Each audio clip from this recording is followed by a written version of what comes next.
Par rapport à la réduction de la durée de formation des médecins de 7 à 6 ans, et même de réduire un peu même les seuils d'accès pour les notes des bacheliers pour l'accès aux facultés de médecine, c'est la bonne réponse selon vous pour pallier au manque criant des ressources humaines qu'on a? Non, je pense pas. Il faut pas qu'on tombe non plus dans le... Vous ne pensez pas? Je pense pas. Le travers inverse, c'est-à-dire produire rapidement beaucoup de médecins, mais de médecins de qualité. De qualité.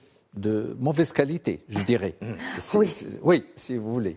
Alors, donc, je ne connais pas l'impact de gagner une année sur la formation, alors que le problème est beaucoup plus profond.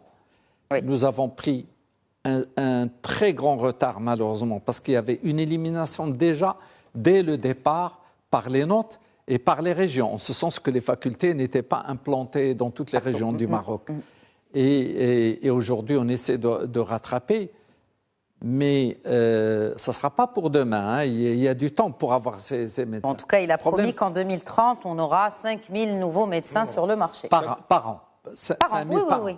D'ici 2030, 5000 annuellement. Le problème qui se pose, c'est que ces gens-là, pour les former, il ne faut pas seulement des facs, il faut des encadrants. On sait que malheureusement, beaucoup de professeurs sont aujourd'hui plutôt dans le privé. Donc, il va falloir créer des vases communicants entre le privé et le public.